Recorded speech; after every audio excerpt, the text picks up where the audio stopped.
proyectos, se presentaron propuestas que claudicaron en el camino. Pero hoy se ha tomado la decisión. El gobierno nacional ha hecho suyo este proyecto de mucha gente que ha trabajado detrás de las cárceles, al interior de las cárceles, para sacar a los niños de estos recintos, que deberían ser centros de rehabilitación. Pero bueno, se tomó la determinación. ¿Por qué no se lo hizo antes? Es la pregunta. ¿Por qué se lo hace ahora? Es también la pregunta. Enseguida conversamos nosotros con el doctor Ramiro Llanos, exdirector de régimen penitenciario, que nos acompaña aquí en Que No Me Pierda. Enseguida, todos los detalles de esta importante información. Aira. A continuación, entonces, cuando estemos de retorno para ustedes, amigos, esta entrevista importante, el análisis objetivo y también las propuestas que no se escucharon. Volvemos en breve. Sentirás su euforia, verás sus emociones, vibrarás con ellos de principio a fin. Factor X Bolivia, solo por Red 1. Impuestos Nacionales hace notificaciones electrónicas. ¿Qué debo hacer? Impuestos Nacionales pone a su servicio la notificación electrónica. ¿Qué debe hacer? Primero, ingresar a la página web de impuestos. Pulsar el icono Oficina Virtual. Ingresar al portal Servicio al Contribuyente. Ingresar al portal Buzón Tributario. Digitar su credencial. Seleccionar notificaciones y se desplegará la constancia de notificación y del acto administrativo. Este moderno proceso de notificación digital entró en vigencia para Pricos desde el 1 de junio de 2017 y para Gracos desde el 1 de septiembre. Y para el resto de contribuyentes desde el 1 de marzo de 2018. Construimos hoy la Bolivia de todas. Grandes emociones, grandes esperanzas, donde una de las participantes tendrá el gran honor de coronarse Miss Santa Cruz 2018 bajo la organización de Promociones Gloria. No te puedes perder el próximo sábado 24 de marzo en directo y en exclusiva por Red 1 desde el Salón Ciudadano de la Feria Exposición a partir de las 22 horas. El evento de belleza más grande del país, Miss Santa Cruz 2018, solo por Red 1. Activa un plan postpago a tu medida y conéctate ilimitado. Disfruta de crédito para que lo uses como quieras, WhatsApp ilimitado, gigas y tarifa navegadora para que navegues tranquilo y números amigos para que hables sin límites. Además, llévate equipos desde un boliviano. Ven, arma tu plan y cámbiate a Viva. Premiado por Speedtest by Oakland con internet móvil más rápido de Bolivia. Esta empresa está regulada y fiscalizada por la ATT.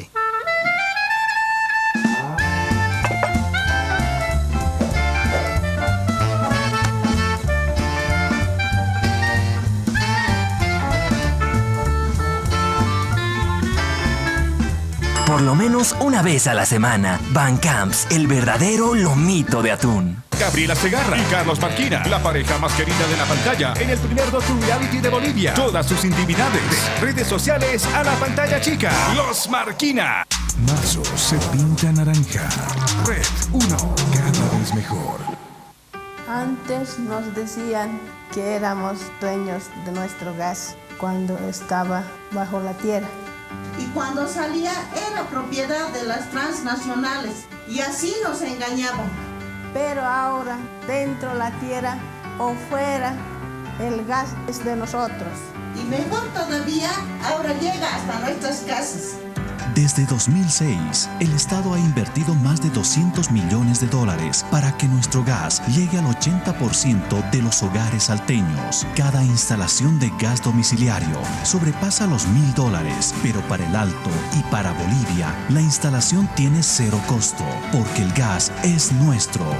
Bolivia, una nueva historia para vivir bien. Ministerio de Comunicación. Son los informativos preferidos por la audiencia en todas sus ediciones. Notivisión, edición meridiana y edición central. Notivisión, detrás de las noticias, delante de los demás.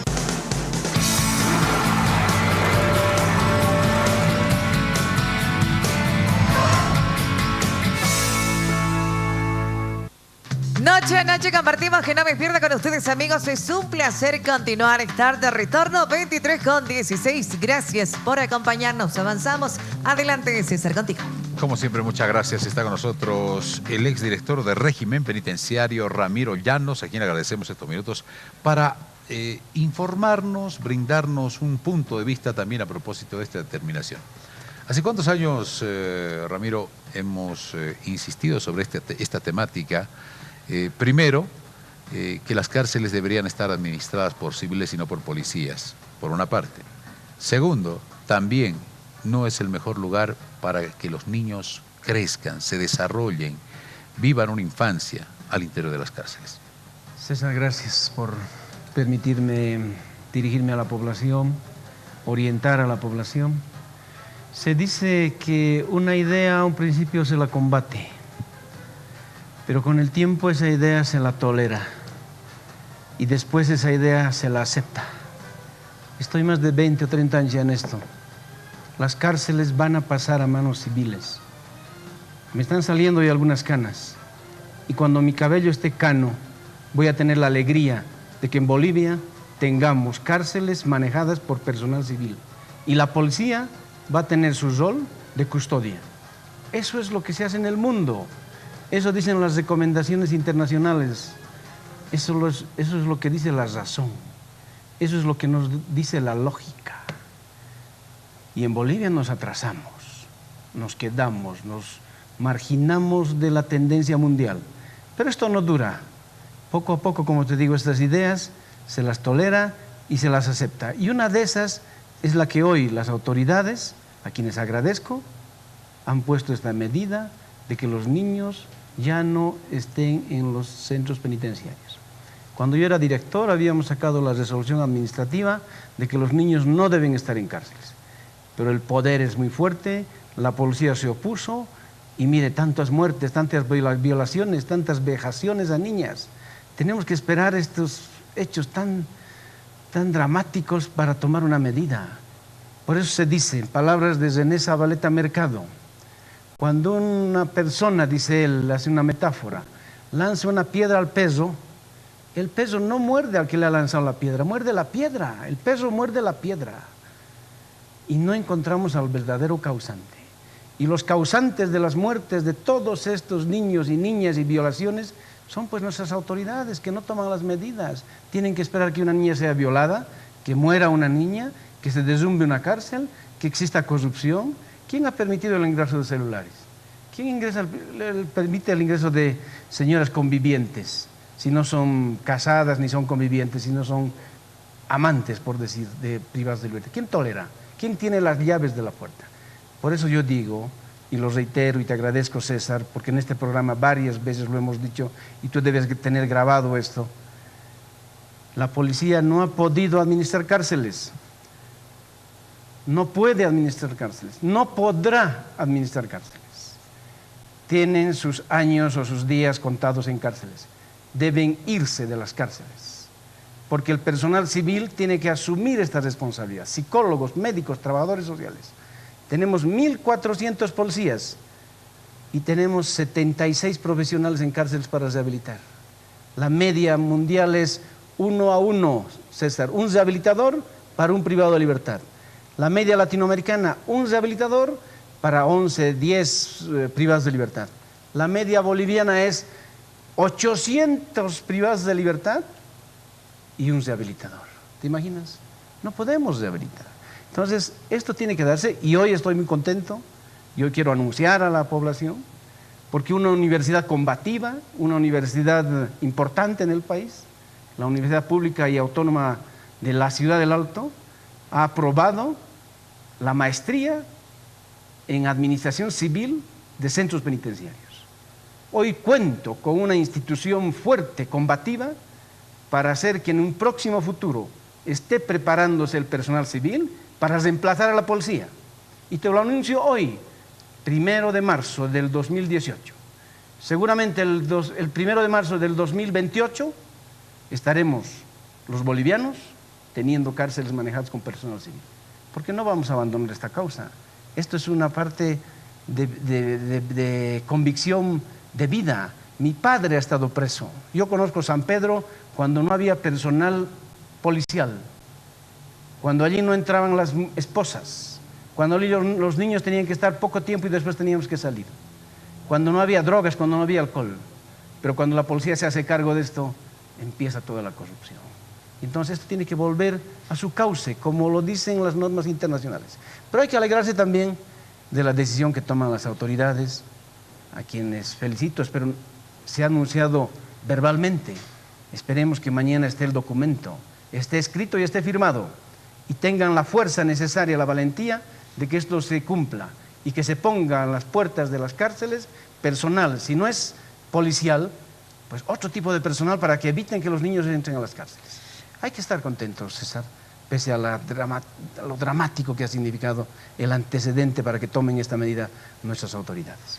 Tenemos una nota que proviene desde la cárcel de Palmasola, donde uno de los reclusos hace hincapié sobre la necesidad imperiosa de sacar a los niños de las cárceles. Y él reconoce y dice, una cárcel no es el mejor lugar para que un niño crezca, no es el mejor lugar para que un niño se desarrolle. Los privados de libertad son conscientes de eso, porque los niños observan una serie de comportamientos de las personas, de los hombres, de mujeres, de parejas, etcétera, etcétera, de actos, de errores, de una serie de hechos que se viven dentro de los penales, lamentablemente, por una serie de factores, hacinamiento, el ingreso de alcohol, el ingreso de drogas, hasta armas blancas, ese tipo de cosas. Veamos, por favor, lo que dicen los privados de libertad a propósito de esta determinación de sacar a los niños de las cárceles. Palmasola no es el lugar apropiado para que viva un niño. Es por eso que la policía en conjunto de los internos trabaja para retirar a todos los niños del Centro de Rehabilitación de Santa Cruz. Todo esto a raíz de una denuncia de violación de una menor de 8 años en la que se involucraba a un reo del penitenciario. Conversamos con Víctor Hugo Escobar, un recluso de la cárcel de Palmasola que ingresó por homicidio en el 2009. Ahora trabaja como regente dentro y ayuda a las familias a darle un mejor ambiente a sus pequeños. Este lugar no es un lugar para los niños, porque sabemos muy bien que estamos en un centro de rehabilitación. Es un lugar donde ellos necesitan un ambiente muy diferente, ¿no? Yo como padre lo digo porque mis hijos viven afuera. En la cárcel de Palmasola existían aproximadamente 70 niños que vivían dentro. Con estos trabajos la policía logró retirar a 20 la jornada de ayer y a 10 hoy. Nosotros estamos pagándole la educación a los niños, son 59 niños que están bajo de nuestra responsabilidad de nosotros para la educación y la formación. También estamos dándole nosotros, los propios internos, de 2 casas para que vayan a vivir las mujeres con los niños, con sus niños, afuera del penal. Escobar manifiesta que es un trabajo difícil, ya que no todos tienen dónde ir. Tienen que entenderme que yo no puedo sacar a los niños de golpe. ¿Dónde van a ir a vivir ellos? Hay gente que no tiene dónde vivir afuera del penal, ¿entiendes? No tienen casa, viven en provincia, a veces venden su casa para poder venir a vivir aquí. El plan es construir un albergue y un parque infantil amplio para que sea este el lugar en el que los padres puedan ver a sus hijos. Los albergues son para que ellos puedan venir, a hablar con sus hijos, jugar. Es como un parque infantil, para que ellos puedan venir a jugar, a divertirse, a sentir ese amor de padre y de familia. ¿Crearán albergues? Bueno, en competencias, César. En competencias constitucionales. Es el Ministerio de Justicia el ente sector de niños, adolescentes. Es la gobernación la que compra los inmuebles, tiene que poner la infraestructura. Y es el municipio el que paga el personal. Esas son las competencias. Por eso es cuando te decía lo del perro y la piedra. El responsable de que no exista un ambiente, mira lo que dice el privado de libertad, vamos a comprar una casa, vamos a poner una casa, los privados de libertad. Ellos quieren comprar una casa. ¿Y las autoridades dónde están? Una autoridad proactiva. ¿Quién tiene que comprar un inmueble? Hay bienes incautados. La gobernación tiene que poner el dinero y si no, a través de convenios, un bien incautado. Y hay cientos de bienes incautados, cientos de avionetas, cientos de buses y cientos de haciendas. Una de estas se tiene que habilitar. Y el municipio poner la gobernación, el mobiliario y después pagar el personal especializado que los atiende. Digamos, bienes incautados, evidentemente es una salida, pero la gobernación dentro de sus competencias tiene que construir este tipo de recintos. Sí, la idea no es que se aísle también a un niño en un centro de puro personas privadas de libertad y niños que tienen a sus padres presos, no. Los niños tienen que socializar. El primer momento es encontrar a la familia, es decir, la familia cercana, padre, madre, si están presos, los abuelos, los tíos, los hermanos, ascendientes o descendientes. Eso es lo primero.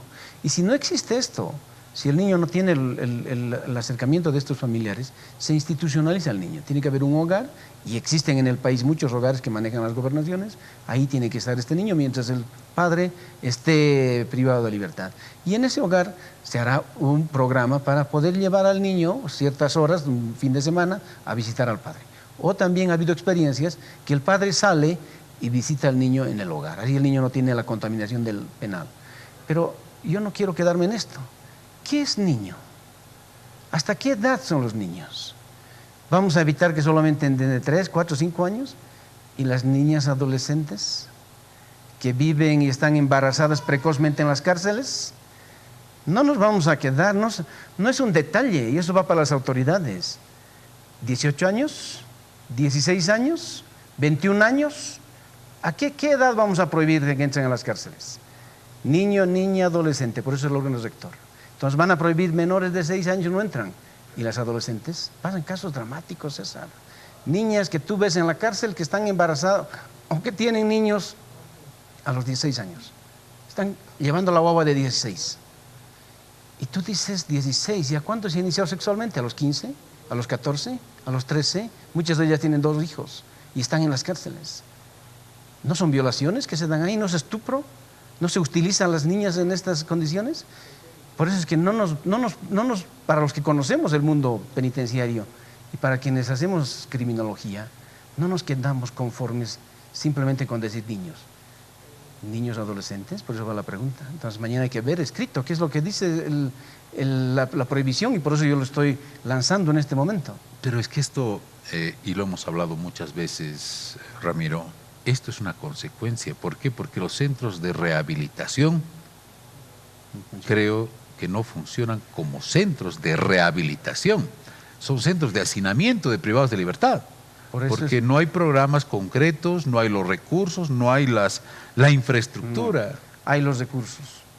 El dinero del narcotráfico debe pasar a centros de rehabilitación. Cae de las avionetas $2 millones. Pero $1.400.000. Pero seguimos en las mismas cae al patio cárceles. en Santa Cruz, está escapando el narcotraficante y lanza la bolsa de dinero. Y ¡pum!, cae a tu casa. Y viene a la FELCN y se lleva ese dinero. Eso tiene que ir a la rehabilitación. Porque el que está drogando, el que está traficando, está afectando la seguridad de la población, y ese dinero debe ser utilizado para centros. Eso dice la ley. Está bien, pero ¿y qué hacemos con el hacinamiento en las cárceles del país? Es pan comido. Clasificación, dice la Constitución Política del Estado. Hay que cumplir la Constitución. Separar a detenidos preventivos y sentenciados. Vamos a dar el caso Palmasola. Lo primero que hay que hacer es sacar a las mujeres de Palmasola. ¿Y dónde las llevamos? Casa incautada. Y dividimos. Adolescentes de 18 a 21 años, por decir. Una casa incautada. Mujeres embarazadas que tienen a los niños, hasta los 6 años pueden estar con las mujeres. Otra casa. Hemos estado en Santa Cruz en la Reforma. 2 casas allí en Yapacaní, estábamos preparándolas precisamente para la salida de las mujeres de Palmasola. Lo primero que hay que hacer en Palmasola. Los niños, las mujeres, fuera de Palmasola. Por esta contaminación de carácter fisiológico al interior de la cárcel. Entonces no pueden haber recomendaciones internacionales, no pueden haber cárceles mixtas. Es decir, que tú pongas una pared o unas mallas para separar esto. No. Tenemos que llevar a otros ambientes. Personas adultas mayores, otra casa incautada. Se puede. Depende de proactividad. Depende de saber cómo se hace. Mire, he salido del régimen penitenciario hace 4 años y las cárceles de Oruro, por ejemplo, que ya está completa, no la inauguran. Las otras cárceles que están ahí, ¿por qué? ¿Será que no saben? ¿Por qué no saben? ¿Será que no saben? ¿O no les conviene que hayan este tipo de reformas? ¿A alguien? Ahí va la explicación. Las cárceles hacinadas generan dinero, genera cobros, y cobros millonarios. Yo lo he dicho alguna vez y pronto ya sale la investigación, dineros trillonarios.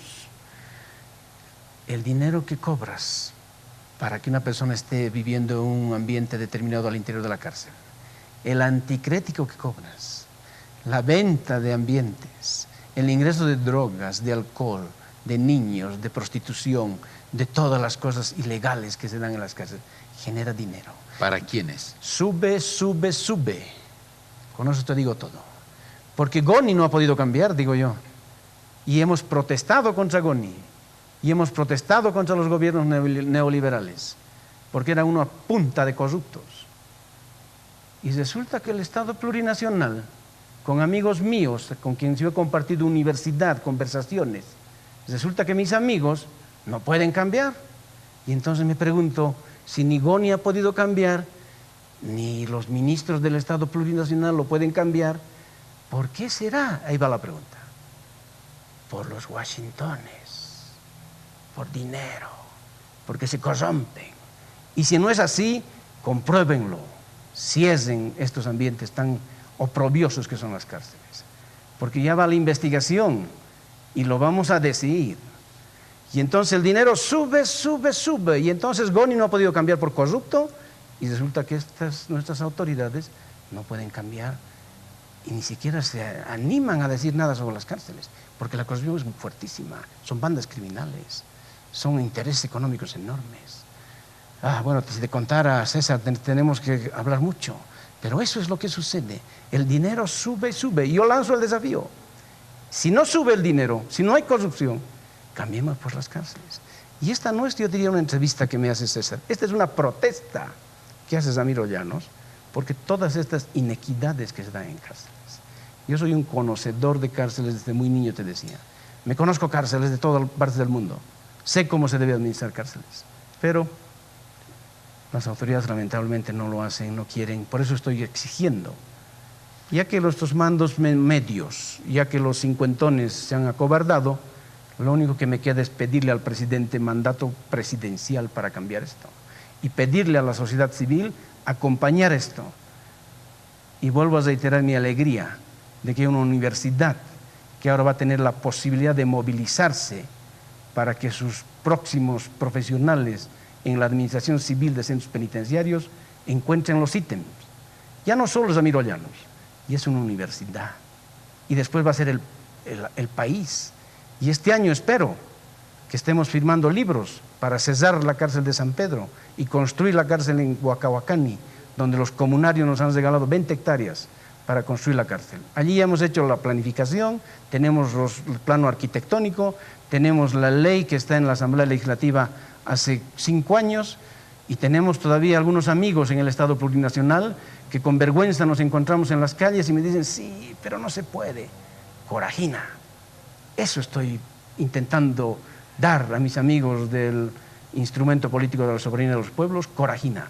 Y con corajina vamos a poder cambiar las cárceles pronto, en unos años. Ya viene, porque el malestar está en toda la ciudadanía, porque no puede permitirse que sigan muriendo personas en la cárcel.